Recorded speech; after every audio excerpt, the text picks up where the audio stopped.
네, 도이치모터스 주가 조작 사건을 수사해온 검찰이 김건희 여사에 대해서 무혐의 처분을 내렸습니다. 국민의힘 한동훈 대표는 김 여사 문제와 관련해서 발언 수위를 더 높였고 민주당은 세 번째 김 여사 특검법을 발의했습니다. 어제 치러진 재보궐선거는 이변 없이 여야 모두 텃밭을 사수했는데요. 관련 내용 포함한 정치권 이슈들 서정욱, 장현주 변호사와 자세하게 짚어보겠습니다. 어서 오십시오. 안녕하세요. 네, 안녕하십니까. 말씀드린 대로 검찰이 도이치모터스 주가 조작 의혹과 관련해서 김건희 여사를 불기소 처분을 했습니다. 고발 4년 6개월 만인데 먼저 서정욱 변호사님, 검찰이 불기소 처분을 내린 근거 설명을 했습니다만 다시 한번 시청자분들께 좀 설명을 해주신다면요. 아마 이제 그 요약을 하면 세 가지 정도로 네. 요약하면요. 첫째 이제 그 김건희 여사는 권오수 회장이나 또는 이제 그 이정땡 그다음에 주포들 있죠. 네. 공범자들하고 이제 그 주가 거래 당시에 직접 연락한 게 전혀 없어요. 이번에 방조로 처벌된 손모 씨는요. 계속 이제 그 연락하면서 거래를 했거든요. 네. 그리고 이제 그 협박까지 합니다. 주파한테. 근데 김건희 여사는 전혀 공범들과 거래 당시에는 연락이 없었다. 이게 첫째 이유고요. 두 번째 중요한 게 공범자들끼리 막 통화 녹음이 나올 거 아니에요. 네. 거기에 보면 김건희 여사는 이게 마치 전부 이게 피해자처럼 권오수 회장한테 활용된 계좌주 피해자처럼 녹취된 게요. 이게 엄청나게 많습니다. 다 소개 못할 정도로. 그러니까 공범자들도 김건희 여사는 이게 다 피해자 정도로 의식하고 있었다. 이게 이제 그 두 번째 이유고요. 저는 가장 중요한 거는 이게 그 원래는 추미애, 이승윤, 그다음에 박범계 장관, 이정수 이 라인에서 탈탈 털었거든요. 어떻게든 기소하려고. 그런데 그 이후에 새롭게 놓은 증거는 없습니다. 새롭게 놓은 판단으로 손모라는 분이 방조로 항소심에 이거는 판단의 문제고 그것도 케이스는 다르지만 증거가 새로 놓은 건 없어요. 김건희 여사의 놓은 거는 뭐냐 하면 이제 이후에 2020년에 그것도 직접 통화한 것도 아니고 그때 통화 그거는 한참 뒤에 주가 조작 당시가 아니잖아요. 그런 거. 그래서 아마 이게 세 가지 정도 종합해 봤을 때 검찰이 레드팀까지 가동했을 때 도저히 이거는 기소가 어렵다. 이렇게 결론을 내리는데 저는 너무나 당연한 결론이라고 봅니다. 네, 말씀해 주신 대로 검찰이 레드팀까지 가동해 가면서 검토를 했고 결론적으로 불기소 처분을 내렸는데 서정욱 변호사님 당연한 결정이다 이렇게 분석해 주셨습니다. 장현주 변호사께서는 어떻게 보십니까? 일단 검찰이 레드팀까지 가동하면서 불기소를 해야 될 이유를 찾는 모습이 이례적이다라고 말씀드려야 될 것 같습니다. 일반 사건에서 검찰이 과연 항상 레드팀을 가동하면서까지 불기소를 할지 기소를 할지를 고민하는 그런 곳인지에 대해서는 또 국민들께서도 생각하시는 부분 있을 거라고 생각이 드는데요. 글쎄요, 검찰 입장에서는 법리에 따라 김건희 여사가 공모한 것도 그리고 인식하거나 예견하지 못했을 것이다. 그러니까 증거가 없기 때문에 무혐의다라는 취지로 지금 결론을 내린 것으로 봐야 될 텐데요. 글쎄요, 검찰은 사실관계를 수사를 해서 법리를 적용하는 그런 조직일 텐데 그것은 모든 법조인이 마찬가지입니다. 당연히 법리 적용에 있어서는 어느 정도 타당한 면이 있을 수 있겠다라는 생각은 드는데 문제는 사실관계 확정 부분입니다. 과연 검찰이 법리를 적용하기에 앞서서 김건희 여사에 대한 수사가 정말 공정하게 그리고 명확하게 제대로 이루어졌는지 이 부분에 대해서는 야당 입장에선 의심이 있는 것이고요. 특히 김건희 여사에 대해서는 전 정부 시절에 탈탈 털지 않았느냐 이런 얘기 나오지만 당시에 윤석열 대통령이 검찰총장이었다라는 사실도 고려해야 될 것이고 그리고 정권이 교체되고 이 정부가 들어온 지 2년 반이 넘었음에도 아직까지도 그 결론을 내지 못하다가 이제 와서 불기소를 하는 모습들을 본다라고 한다면 검찰이 이렇게 시간을 끈 모습들도 여러 가지 국민들의 의혹을 사는데 자초한 부분도 있다라는 생각은 듭니다. 결국 그렇기 때문에 야당으로서는 결국 불기소라는 그 정답이 정해진 상태에서 논리를 구성해가는 과정이 아니었냐라는 아쉬움이 남을 수밖에 없고 특검을 향한 명분이 하나 더 더해졌다라고 말씀드려야 될 것 같습니다. 지난달에 도이치모터스 주가 조작 사건에서 항소심 재판이 있었는데 여기서 전주 손모 씨가 방조 혐의로 유죄 판단을 받지 않았습니까? 그렇기 네. 때문에 김건희 여사도 방조 혐의가 적용될 것이냐 이 여부가 쟁점이 됐었는데 이 부분에 대해서는 어떻게 보십니까? 일단 검찰이 이 부분에 대해서도 자료를 통해서 왜 그 손모 손모 씨와 김건희 여사의 경우가 다른지를 꽤나 자세하게 설명을 했더라고요. 네. 그러니까 전주 손모 씨는 같이 전주임에도 불구하고 방조로 처벌될 수 있었던 반면에 김건희 여사는 사실관계가 다르다라는 측면들을 굉장히 많이 설시하면서 그래서 방조의 고의도 인정되지 않는다는 취지로 지금 설시가 된 내용들을 확인을 했습니다. 다만 이 부분은 또 마찬가지인 내용인데요. 국민들 보시기에는 김건희 여사가 뭐 이른바 황제 조사를 받았다 또 이런 논란까지 있었을 정도로 과연 김 여사에 대해서 검찰의 수사의 칼날이 제대로 휘둘러졌느냐 이 부분에 대해서는 저도 의문이 있는 상황이거든요. 따라서 손모 씨에 대해서 지금 사실관계가 다르다라고 했는데 그 사실관계를 제대로 수사했는지에 대해서는 아쉬움이 남는 것이고 이 부분까지도 특검에서 수사를 한다라고 한다면 김건희 여사가 관련돼서 방조했던 혐의라든지 정황이라든지 이런 부분들이 새롭게 나올 수 있는 부분들 있다고 생각합니다. 네, 장현주 변호사님께서 얘기해 주신 대로 민주당에서도 비슷한 반응인 것 같습니다. 대한민국 사법 질서가 무너졌다 이렇게 비판을 하고 있는데 어떻게 보십니까? 지금 이제 그 손모 씨하고 김건희 여사는 네 가지가 달라요. 네. 지금 자꾸 이 전주하는데 전주는 91개의 그 계좌를 1인 매매한 91명 거기에 아무도 기소가 안 됐잖아요. 그런 분이 전주고요. 손모 씨는 저는 다른 게 첫째 이분은 전업 투자자입니다. 김건희 여사는 이제 일반 투자자고요. 두 번째 이분은 이제 그 자기 돈이 없이 70억 대출 엄청난 리스크로 이게 대출을 받아 빚을 내서 투자한 사람이에요. 김건희 여사는 이제 자기 돈이죠. 그다음에 세 번째 결정적인 다른 게 이분은 주가 조작하는 게 과정에 공범들하고 이게 계속 문자나 연락이 됐잖아요. 김건희 여사는 그게 전혀 없었다는 그게 다르고요. 마지막으로 이게 실패한 주가 조작입니다. 이거 원래 권오수 회장도 81억 추징금이 10원도 안 넣었거든요. 판결문 보면 이게 실패한 주가 조작이에요. 김건희 여사 23억 이것도 검찰의 일방적인 주장이지 전혀 근거 없는 이야기예요. 그러니까 손모 씨는 내 걸 손해를 보상해달라 이렇게 막 협박까지 합니다. 이런 이제 네 가지 큰 차이가 있기 때문에 단지 손모 씨를 그냥 전주고 김건희 여사도 전주인데 왜 누구는 방조고 누구는 아니야 이렇게 비교할 문제가 아니라는 거예요. 방조라는 거는 이게 정범 즉 공동 정범들의 행위를 주가적 행위를 완전히 인식하고 그걸 이렇게 용이하게 도와주는 이게 방조인데 김건희 여사는 그 인식을 못했기 때문에 방조 자체가 성립할 수 없는 거예요. 네. 김건희 여사에 대한 검찰의 불기소 처분에 대해서 좀 짚어봤고 어제 있었던 재보궐선거 결과를 좀 짚어볼까 하는데 그 전에 이 얘기부터 해보겠습니다. 재보궐선거가 끝나고 난 다음에 국민의힘 한동훈 대표가 과연 어떤 발언을 내놓을 것인가 여기에 관심이 쏠렸는데 오늘 아침에 한동훈 대표가 당정 쇄신에 드라이브를 거는 발언을 했습니다. 초점은 김건희 여사에게 좀 맞춰져 있었는데 김건희 여사의 대외 활동 중단, 또 대통령실의 인적 쇄신, 의혹 규명 협조 세 가지를 요구를 했습니다.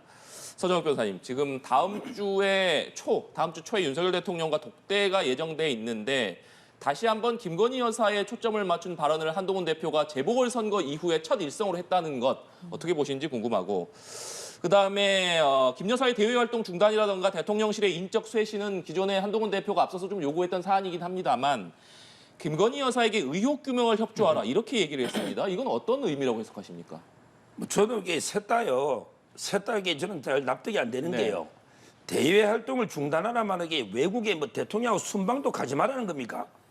그게 말이 됩니까? 예를 들어 김정숙 여사처럼 이제 이거 혼자 전용기 끌고 타지마을 가거나 이렇게 해서는 안 되죠. 그런데 대통령하고 같이 외국 순방 가야지 그 나라도 정상 부부가 노잖아요. 따라서 대외 활동을 중단 이거는 말이 안 되고 이게 자제라면 조금 이게 뭐 조절할 필요가 있겠다. 네. 이 정도면 제가 모르겠는데 대외 활동 중단이 어디까지를 말하는지를 모르겠어요. 저는 왜 영부인으로서 이게 최소한의 정상 외교는 이게 같이 가야 되는 게 맞잖아요. 네. 국제 관행이나 따라서 뭐 이 부분은 의미가 어디까지인지 저도 이게 불명하고요. 그다음에 대통령실 인적 쇄신도 그래요. 뭐 한남동에 7인방 어쩌고 하는데요. 예를 들어 윤석열 대통령이 40년 직위 강릉에 있잖아요. 외갓집. 거기에 아들이 갑자기 김건희 라인으로 둔갑해요. 김건희 여사 안 지는 얼마 안 됐어. 근데 윤석열 대통령은 40년 지인의 아들이야. 그럼 이게 윤석열 라인이지. 왜 그게 김건희 라인이 됩니까? 그 외에도 저는 7명 따져보면 다 그래요. 전부 윤석열 대통령하고 다 이게 호흡이 맞는 팀이거든요. 따라서 저는 대통령실에는 윤석열 대통령 라인밖에 없다. 근데 뭘 어디까지 쇄신하라는 겁니까? 이게 말이 안 되고요. 마지막으로 이게 의혹 규명 협조를 해라? 뭘 어떻게 협조라는 거예요? 뭐 특검 수사라도 받으라는 겁니까? 뭐 어떻게 하라는 건지 저는 뭐 명태균 씨한테 뭐 뭘 협조를 해요? 아무까지 아직 놓은 것도 없잖아요. 지금 도이치하고 파우치백은 이제 끝났고 그다음에 뭐 명태균 씨는 전혀 이게 구체적으로 국정농단이나 공천 개입한 게 놓은 건 없잖아요. 아직까지. 그거는 문자 공개된 거는 게 대선도 전에 놓았던 거 아닙니까? 따라서 저는 뭘 규명하라는 건지 좀 구체적으로 말해줘야 제가 논평하겠는데 현재 세 개만 가지고는 상당히 저는 불확실하고 또 이게 그 부적절한 요구다 이래 봅니다. 네, 세계 요구가 좀 불확실하고 부적절하다라고 말씀을 해주셨는데 어찌됐든지 간에 일단 재보선이 끝나자마자 한동훈 대표가 김건희 여사에 초점을 둔 이런 세 가지 요구를 꺼내든 배경에 대해서는 뭐라고 보십니까? 한마디로 이제 뭐 여론에 편성한 자기 정치라 봐야죠. 여론에 편성한 지금 이제 어떻게든 가짜뉴스에 의해서 야당이 자꾸 이게 약한 고리 김건희 여사를 계속 공격 때리잖아요. 그러니까 이제 김건희 여사에 대해서 여론이 좀 안 좋다. 이런 게 내가 김건희 여사를 공개해서 내 정치를 한번 해보겠다. 이런 의도 아니겠습니까? 근데요, 장기적으로 이런 식으로 이게 차별화, 이렇게 윤석열 대통령이 밟고 내가 한번 이게 대권 잡아보겠다. 이 전략 절대 성공 못 합니다. 왜냐하면 이게 국민들은 다 검사 일기이기 한동훈 대표나 윤석열 대통령이나 20몇 년의 한 몸이에요. 지금 차별한다고 별개로 볼까요? 윤석열 정권이 성공해야지 본인도 대통령이 되지 윤석열 정권이 실패하면요. 본인도 이게 정치 생명 끝나는 겁니다. 따라서 이 전략을 바꿔야 돼요. 네. 장현주 변호사께서는 독대를 며칠 앞두지 않은 상황 그리고 재보선이 끝나자마자 한동훈 대표가 김건희 여사와 관련한 이 3대 요구를 꺼내놓은 배경 뭐라고 보십니까? 사실 저도 한동훈 대표의 오늘 일성을 듣고 굉장히 강한 수위의 발언이다라고 생각했습니다. 그만큼 이 3대 요구 자체가 대통령실 입장에서는 불쾌할 수도 있을 정도의 그런 수위라고 볼 수 있을 텐데요. 한동훈 대표가 이렇게 목소리를 높이는 이유는 어제 있었던 그 재보궐선거 결과 이후에 좀 자신감을 얻은 게 아닌가라는 생각 듭니다. 그러니까 어제 선거에서 부산 금천구라든지 그다음 인천 광화군 같은 경우에 어쨌든 이제 그 사수를 해냈기 때문에 선방했다라는 평가가 나오고 있거든요. 그러니까 한동훈 대표로서는 본인이 결국 김건희 여사의 리스크에 대해서 국민 눈높이를 계속 강조해 왔던 모습들이 이번 선거 전략으로 조금은 통한 것 아니겠느냐라는 해석을 하는 것 같습니다. 따라서 앞으로도 김건희 여사에 대해서 그리고 용산에 대해서 이렇게 본인의 이야기들, 쓴소리들 해나갈 가능성이 좀 높다고 생각이 들고요. 이것이 결국에는 당정 간의 주도권 싸움에서 본인이 주도권을 좀 확실히 틀어쥐고 가겠다라는 의지로도 읽힙니다. 그런데 문제는 이제 용산의 반응일 텐데요.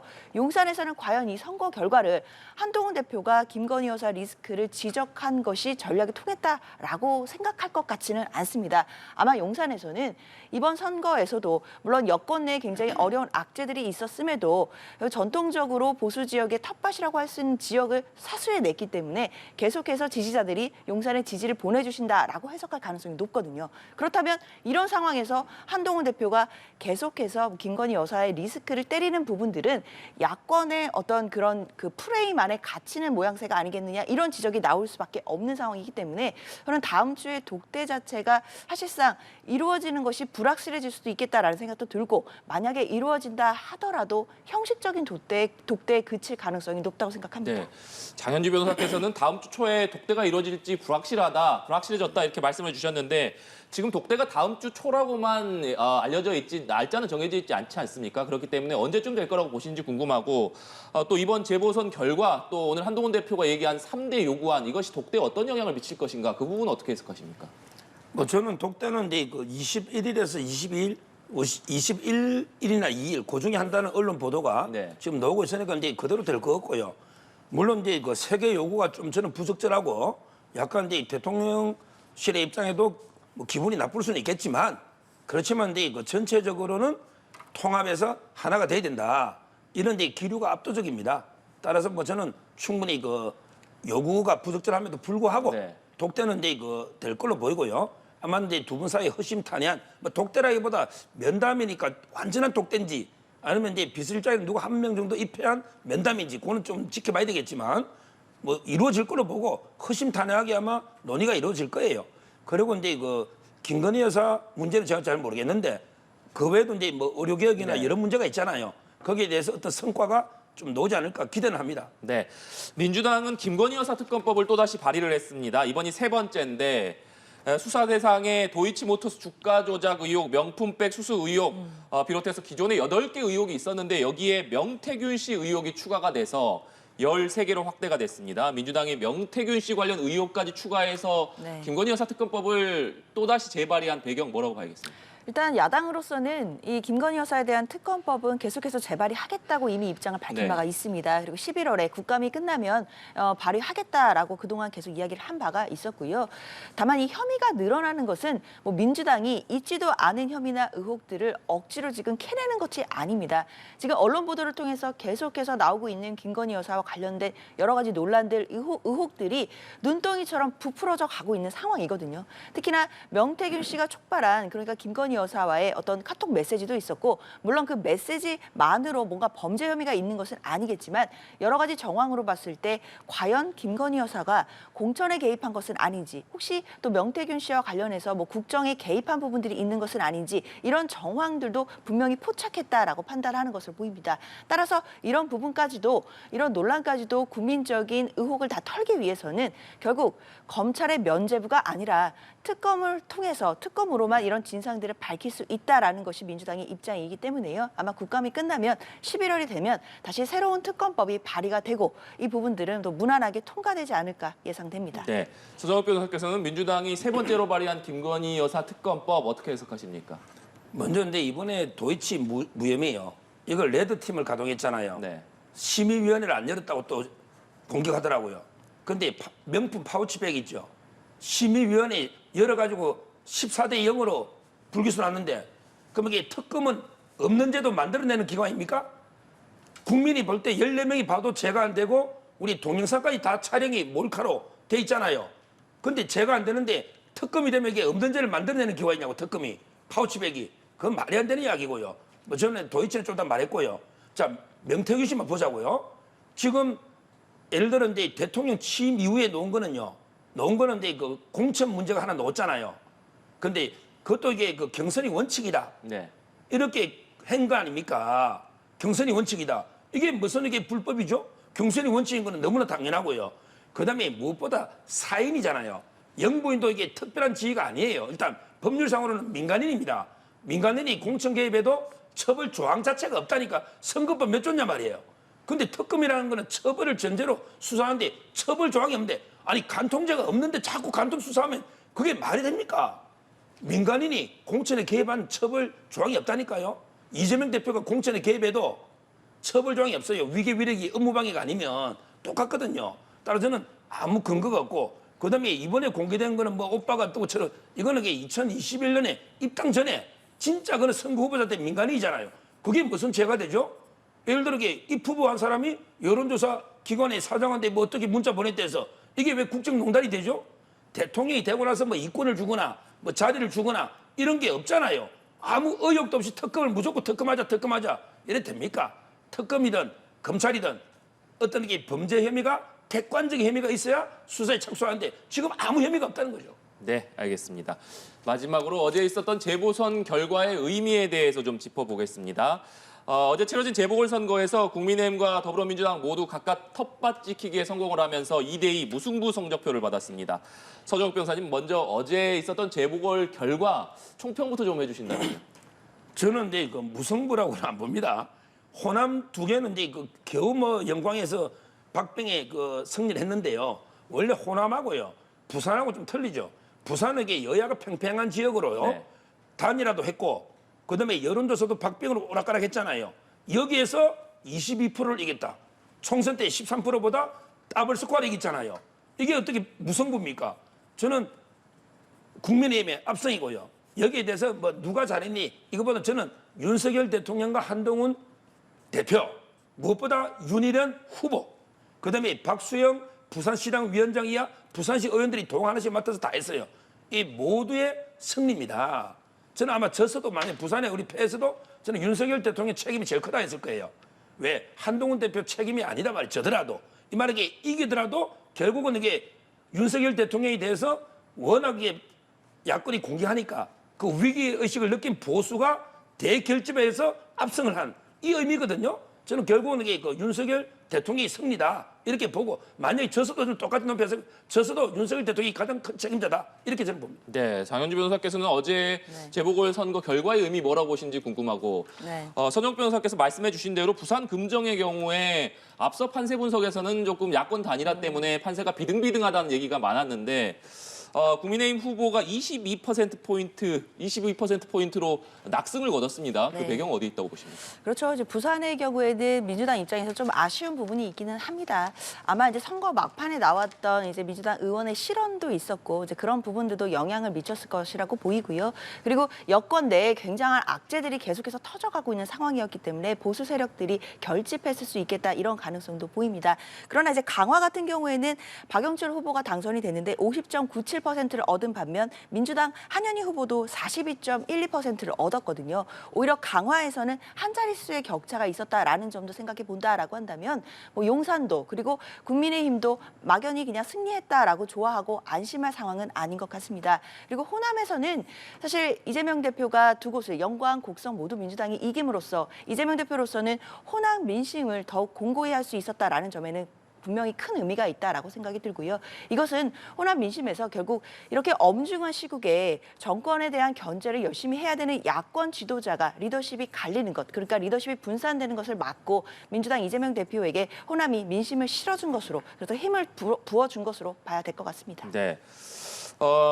결국에 이번 선거가 기초자치단체장 4명을 뽑는 선거였지만 여야 지도부가 총동원되면서 판이 커졌다 이런 평가가 나왔는데 마지막으로 어제 있었던 선거 결과가 그렇다면 한동훈 대표나 이재명 대표에게는 앞으로의 정치적 리더십이 어떤 영향을 미칠 것인가 그 부분은 어떻게 해석하십니까? 뭐 제가 보기에 그 한동훈 대표나 이재명 대표는 이제 큰 뭐 영향 없을 것 같아요. 다 무난하게 그 어제 결과 놓잖아요. 저는 가장 주목하는 거는 이제 그 조국 대표입니다. 네. 조국 대표가 이제 그 월세살이로 내려갔잖아요. 근데 조국 대표만 월세살이 했으면 이겼을지도 몰라. 근데 후보도 월세살이 해버렸거든요. 후보 부인이 청담동에 아파트잖아요. 아마 조국 대표로서는 이제 그 3일 했잖아요. 상당히 뼈아플 거고요. 근데 문제는 이제 대법원 선고가 임박했다고 합니다. 대법원 선고가 연내란다 하니까 아마 이제 그 이번에 만에 하나 상고가 기각돼 버리면 바로 이제 2년 법정 구속이 됩니다. 그 와중에 호남에서 선거 3위, 그다음에 그 대법원 선고로 법정 구속 이렇게 되면 물론 이제 조국 혁신당은 12명의 비례로만 구성되어 있죠. 누가 구속돼도 뭐 황운하 대표가 구속돼도 12명은 되는데 근데 만약에 조국 대표가 없으면 조국 혁신당이 조국이 빼버리면 뭐가 되겠습니까? 저는 상당히 조국 대표가 이제 패배자지 2명 한동훈 대표하고 이재명 대표는 뭐 그냥 본전 정도로 봅니다. 네, 장현주 변호사께서는 어떻게 보십니까? 그래서 저는 앞서 말씀드린 것처럼 이재명 대표는 이번에 호남 민심을 확인했다는 점에서 굉장히 당 내부에서도 큰 힘을 받을 것으로 보이고요. 그런데 한동훈 대표 같은 경우에는 두 곳을 승리하기는 했지만 이 승리한 원인 자체를 본인이 김건희 여사에 대한 리스크를 지적했기 때문이다라고 만약에 분석을 한다라고 한다면 앞으로도 계속해서 대통령실을 향한 쓴소리 높여갈 가능성이 있습니다. 그렇게 되면 당정 갈등은 더욱 격화될 수밖에 없는 것이고 그 과정 속에서 한동훈 대표도 상당한 부침을 겪을 수밖에 없다고 생각합니다. 그런 부분들을 어떻게 극복해 나가는지 이런 부분들이 관전 포인트가 될 것 같습니다. 네, 알겠습니다. 오늘 두 분 말씀 여기까지 듣겠습니다. 지금까지 서정욱, 장현주 변호사와 얘기 나눠봤습니다. 오늘 말씀 고맙습니다. 감사합니다.